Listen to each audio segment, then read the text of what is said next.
Count the things you picked up faster than everyone around you. The skill that clicked in a week. The job you learned in a month. The hobby people said you were a natural at. Now count how many of them you still do.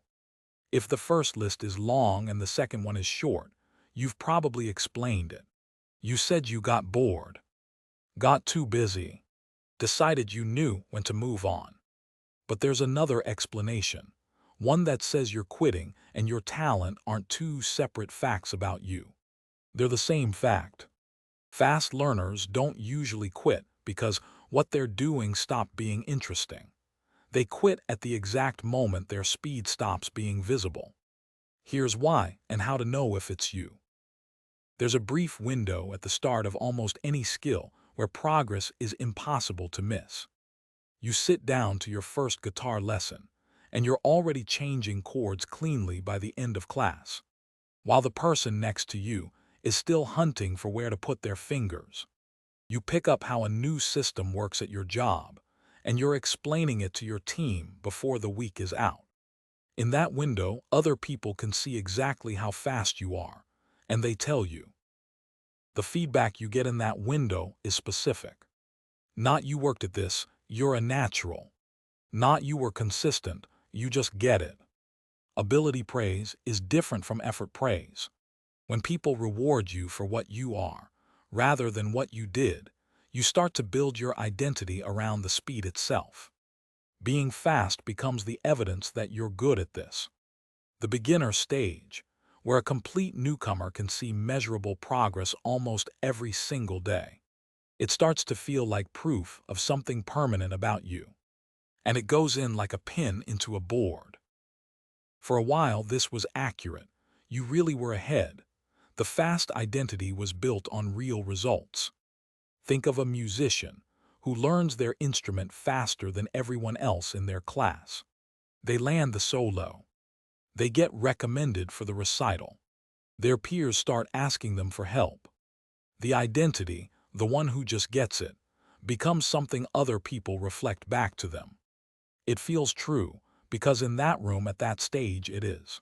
The identity wasn't wrong. It just had no plan for what came next. At some point in every skill, the curve bends.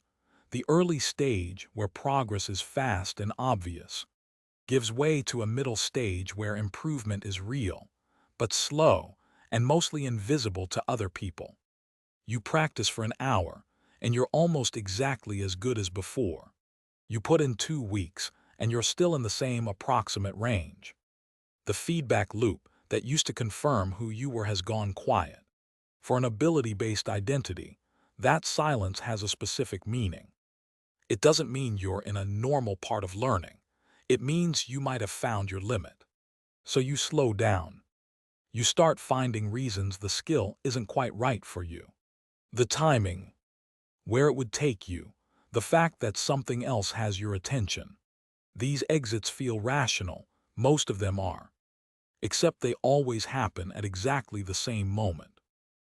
Here's what the pattern actually is. You're not addicted to quitting. You're addicted to the stage where your ability is easiest to see.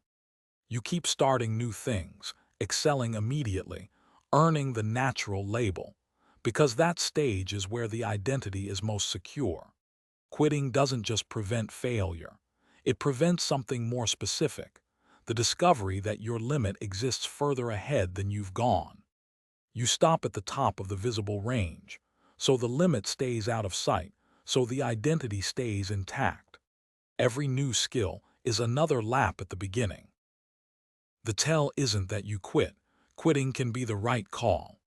The tell is when, at the exact moment progress stops being visible. You still have both lists. The second one isn't shorter because you ran out of talent. It's shorter because you kept leaving before talent had to share the room with anything harder than itself. Go back to the second list, pick one,